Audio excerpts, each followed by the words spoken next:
నన్ను క్షమించండి, నా వల్ల తప్పు జరిగిపోయింది. ప్లీజ్ నన్ను ఇక్కడి నుంచి బయటకు తీసేయండి, లేదంటే అతను నన్ను చంపేస్తాడు. ప్లీజ్ ప్లీజ్ దయచేసి తలుపు తెరవండి. దానికి బదులుగా మీ కుటుంబం కోసం ఏ వస్తువులు అవసరమున్నాయో వాటిని తీసుకెళ్ళండి. సరే, మీకు ఏం కావాలంటే అవి తీసుకోండి, కానీ నన్ను కాపాడండి, కాపాడండి. తలుపు తెరవండి, ప్లీజ్ తలుపు తెరవండి. గోదాంలోని జాలితో ఉన్నటువంటి ఆ చిన్నపాటి కిటికీలో నుండి రసూల్ ఏకధాటిగా అరుస్తూ ఉన్నాడు. కానీ బయట నిల్చున్న మహిళ అతనికి ఎలాంటి సహాయము చేయదు. ఒక దయ్యంలా మారి అతని కొట్టుకోవడాన్ని చూసి నవ్వుతూ ఉంటుంది. కొంచెం సేపటి తర్వాత రసూల్ ఎవరు కొట్టడానికి వస్తున్నట్టుగా రసూల్ అరుస్తూ ఉంటాడు. అతను మాటి మాటికి తలుపుకి చేతులతో కొడుతూ ఆమెకి విజ్ఞప్తి చేస్తూ ఉంటాడు. అప్పుడే ఆ స్త్రీ తలుపు వైపుకు వస్తుంది. చాలు, కొంచెం ముందుకు రండి, కొంచెం ముందుకి. తలుపు తెరవండి. వద్దు వద్దు వద్దు, ప్లీజ్ ఇలా చేయకండి. ఎక్కడ వెళ్తున్నారు మీరు? ప్లీజ్ ఇలా వదిలేయకండి, నేను చచ్చిపోతాను. ప్లీజ్. మనకు తెలియని ఏ విషయాన్నైనా తెలుసుకోవడం చాలా ఇంట్రెస్టింగ్గా ఉంటుంది కదూ. దేని గురించి అయితే మనకు అవగాహన ఉండదు అది మన ఊహలకు అతీతంగా ఉంటుంది. ఎలాగంటే నిర్మానుష్యమైన రాత్రుల్లో దెయ్యాల కథలు మరియు నిర్మానుష్యమైన రాత్రుల్లో ప్రేతాత్మలు ఉన్నటువంటి బంగళా గురించి తెలుసుకోవడం అనేది ఇంట్రెస్టింగ్గా ఉంటుంది. ఈరోజటి మన కథ కూడా ఇలాంటి నిర్మానుష్యమైన ప్రదేశం గురించే. అక్కడ వినబడే కేకలు అక్కడికే పరిమితమవుతూ ఉంటాయి. నమస్కారం ఫ్రెండ్స్, నేను మీ ప్రియమైన మిస్టర్ నాటి. ఇక శ్మశానాలు, శవపేటికల గురించి నేను తీసుకువచ్చాను ఒక కొత్త కథని. ఇది క్యాబినెట్ మరియు క్యూరియాసిటీ నుండి ప్రేరణ పొందింది. మరియు ఈ కథ యొక్క పేరు మాల్ గోదాం. దీని యొక్క రచయిత పంచం ప్రకాష్.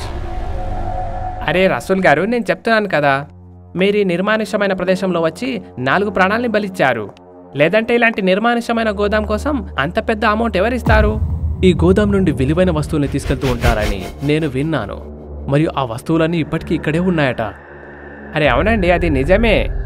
పెట్టారు. ఇందులో అన్ని వస్తువులు చాలా జాగ్రత్తగా పెట్టారు.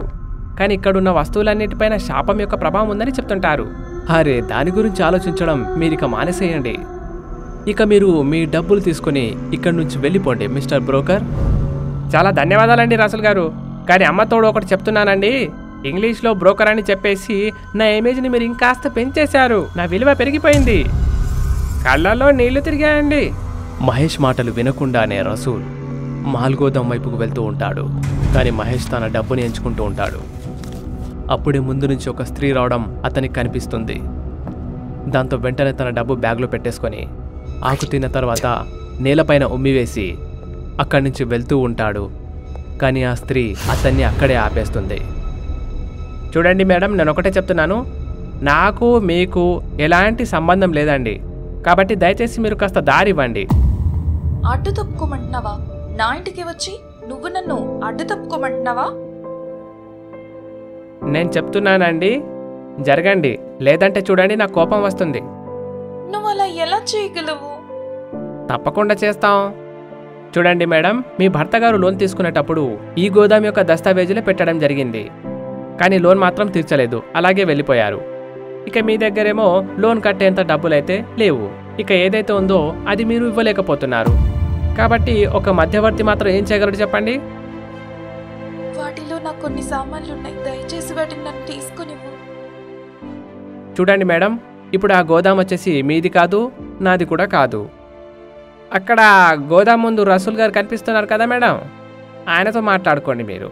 అమ్మతోడు చెప్తున్నాను, దయచేసి ఇలాంటి విషయాల్లో నన్ను మాత్రం మీరు లాక్కండి.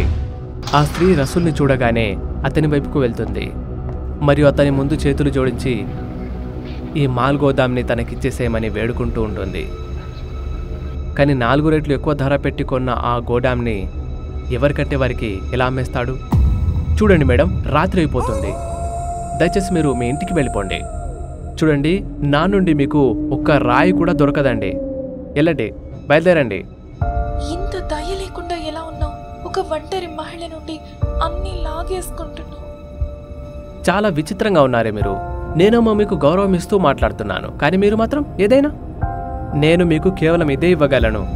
ఇదే మీ భర్త యొక్క చివరి జ్ఞాపకం అని మీ దగ్గరే ఉంచుకోండి. ఇక బయలుదేరండి ఇక్కడి నుంచి. రసూల్ ఒక పాత తాళాన్ని ఆమె చేతిలో పెట్టి అక్కడి నుంచి వెళ్ళిపోమ్మని చెప్తాడు. మరియు అతను మాల్ గోదాం లోపలికి వెళ్ళిపోతాడు. అతను లోపలికి వెళ్ళి లైట్ వేయగానే అతనికి ఎలా అనిపించిందంటే, ఇలాగంటే అతను ఎన్నో సంవత్సరాల పూర్వంలో ఉన్నట్టు ఉంది. ఎందుకంటే గోదాం లోపల పెద్ద మొత్తంలో పాత వస్తువులున్నాయి. ఇంత మొత్తంలో ఉన్నటువంటి యాంటిక్ వస్తువులను చూసి రసూల్ సంతోషపడతాడు. కానీ మరుక్షణమే అతని ఆశలు అడియాశలైపోతాయి. ఎందుకంటే మాల్ గోదాం అనేది బయట నుంచి ఎంత విశాలంగా ఉందో లోపల అంతే చిన్నగా ఉంది. అరే, నేనేంటి ఇక్కడ ఇరుక్కుపోయాను? చూస్తుంటే పెట్టిన డబ్బు వచ్చేలా లేదే. సరే, ఏదైనా చూద్దాం, ఎన్ని వస్తువులు దొరుకుతాయో. మిస్టర్ రసూల్, ఇక పనిలో ఉండండి మీరు. ఇలా రసూల్ తనలో తాను మాట్లాడుకుంటూ విలువైన వస్తువుల్ని ఒకచోట చేర్చుతున్నాడు. మరియు బయట తన కారులో పెట్టేసి వేగంగా వెళ్ళిపోతాడు. రసూల్ కొంచెం దూరం వెళ్తాడో లేదో అప్పుడే ఒక్కసారిగా అతని కారు ముందు ఆ స్త్రీ వస్తుంది. అప్పుడు రసూల్ బ్రేక్ని చాలా గట్టిగా నొక్కుతాడు. దాంతో అతని తల స్టీరింగ్ తగులుతుంది. రసూల్ ఏదో ఒక విధంగా తన్ని తాను బ్యాలెన్స్ చేసుకొని కారు నుంచి బయటకు వస్తాడు. మరియు ఆ స్త్రీ ముందుకు వెళ్ళి ఆమెపై అరుస్తూ ఉంటాడు. కానీ రసూల్ ఎన్ని మాటలు చెప్పినా ఆ స్త్రీపై మాత్రం ఎలాంటి ప్రభావం కనిపించడం లేదు. రసూల్ ఆమెపై అరవడం చూసి ఆమె నవ్వుతూ ఉంది. ఆ తర్వాత ఆమె అక్కడి నుంచి వెళ్ళిపోతుంది. అరే, ఎక్కడైనా వెళ్ళు నువ్వు, కానీ ఇంకొకసారి నా కారు ముందు వచ్చావనుకో, నేను ఇంకోసారి బ్రేక్ వేయను. ఆలోచించుకో. మైండ్ అంతా పాడు చేసింది ఈమె. రసూల్ తన కారులో కూర్చొని సరిగ్గా ఒక యాంటిక్ డీలర్ దగ్గరికి వెళ్తాడు. అరే, నాకు విషయం అర్థం కావట్లేదా రసూల్? ఇంతకీ నువ్వు ఎలా ఆలోచిస్తున్నావు దీనికి ఇంత ధర వస్తుంది అని? కానీ చూడ్డానికి ఇవన్నీ విలువైన వస్తువులా ఉన్నాయి. నేనేదో మామూలుగా కొనలేదు. దాని గురించి నేను పూర్తిగా ఇన్ఫర్మేషన్ సంపాదించాను. ఆ గోదాంలో మాత్రం ఏదో ప్రత్యేకత ఉంది. దాని విలువ దాదాపు కోట్లలో ఉంది. బాగానే కామెడీ చేస్తుంటావు రసూల్ మియా. ఇక్కడేమో నేను లక్షలు ఇవ్వటానికి కూడా సిద్ధంగా లేను, నువ్వేమో కోట్ల గురించి మాట్లాడుతున్నావు. సరే చెప్పు, ఏ వస్తువు కోసం నీకు కోట్ల రూపాయలు ఇవ్వాలి? బంగారంలా కనిపించే ఇత్తడి వస్తువుకా, లేక ఈ వస్తువుకా? ఇలా చెప్పాక అతను బాక్స్ పైన చెయ్యి పెట్టగానే ఒక్కసారిగా ఒక శబ్దం వస్తుంది. మరియు ఆ బాక్స్ ఓపెన్ అవుతుంది. మరియు ఇది క్యాబినెట్ లాగా 3 భాగాల్లో ఓపెన్ అయింది. ఏంటిది? అరే, నీకైతే లాటరీ తగిలింది రసూల్.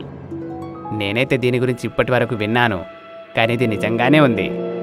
అరే, నువ్వు ఈ రాత్రికి రాత్రే కోట్లాధిపతి కాబోతున్నావు. కానీ 3వ పుస్తకం ఎక్కడ ఉంది? రసూల్ చేతికి ఎన్నో ఏళ్ల నాటి ఒక క్యాబినెట్ దొరికింది. దాని ప్రకారం అందులో 3 పుస్తకాలు ఉండాలి. అవి మామూలు పుస్తకాలు కావు. వీటి సహాయంతో దయ్యాల్ని పూజించి వాటిని ఎప్పుడు మనతోనే ఉంచుకునే వీలు కలుగుతుంది. అది కూడా ఒక బానిసలా. కానీ పొరపాటున ఏ ఒక్క చిన్న తప్పు జరిగినా అంత నాశనమవుతుంది. కానీ ఇదంతా చేయడానికి ఆ 3 పుస్తకాలు ఒకే దగ్గర ఉండటం ఎంతో ముఖ్యమైన విషయం. కానీ ఇక్కడ మాత్రం 2 పుస్తకాలే ఉన్నాయి. అరే, ఆ 3వ పుస్తకం గురించి వదిలే. వీటి ధర కట్టివ్వు నాకు. కోటి అవసరం లేదు, ఒక 60-70 లక్షలు చాలు నాకు. అరే, అలా కాదు. 3వ పుస్తకం లేనిది దీనికి ఎలాంటి విలువ లేదు. నేను ఎక్కువ అంటే 25 లక్షలు ఇవ్వగలను. అయినా ఇందులో నీకు ప్రాఫిటే ఉంది. కానీ ఒకవేళ 3వ పుస్తకం గనక దొరికితే నీతో పాటు నేను కూడా ధనికుడిని అవుతాను. కాబట్టి మనం ఒకసారి వెళ్ళి ఆ మాల్ గోదాంని సరిగ్గా పరీక్షిద్దాం. ఏమంటావు? బహుశా అప్పుడు 3వది కూడా దొరకవచ్చు మనకు. రసూల్ అతని మాటను ఒప్పుకుంటాడు. తర్వాత ఇద్దరు ఆ మాల్ గోదాంకి చేరుకుంటారు. ఆ పుస్తకం కోసం ప్రతి చోట వెతుకుతూ ఉంటారు. అప్పుడే రసూల్ యొక్క చూపు ఒక అల్మారా పైన పడుతుంది. అది చూడటానికి ఒక తలుపులా కనిపిస్తుంది. ఇంతకుముందు అతని చూపు దానిపైన పోలేదు. అల్మారాని ఓపెన్ చేస్తే అందులో ఒక సందు కనిపించింది. మరియు ఆ సందులో మెట్లు కిందకి వెళ్తున్నాయి. పాతకాలంలో జనాలు నిధుల్ని దాచిపెట్టడానికి తరచూ ఇలాంటి ఏర్పాట్లు చేస్తూ ఉండేవారు. రసూల్, జాగ్రత్త. ఎందుకోసమంటే లోపల ఏం జరుగుతుందో మనకు తెలీదు. మనకు కేవలం ఆ పుస్తకం మాత్రమే కావాలి. ఆ మెట్లపై నుంచి దిగుతూ ఇద్దరు ఒక అండర్ గ్రౌండ్లోకి వెళ్ళారు. అది గోదాం యొక్క మిగిలిన సామానుండే ప్రాంతం. ఇక కిందికి వెళ్ళి వాళ్ళు చూడగానే ఒక్కసారిగా వారు షాక్ అయిపోయారు. ఎందుకంటే ఆ గదిలో మధ్య భాగంలో మాంత్రికులు గీసిన వృత్తాకారపు చక్రం ఉంది. మరియు ఆ వలయం మధ్యలో పట్టీలతో కప్పేసిన ఒక శవం ఉంది. శవం నిర్జీవంగా పడి ఉంది. దాని ముఖమంతా ఒక రంధ్రంలా తయారైంది.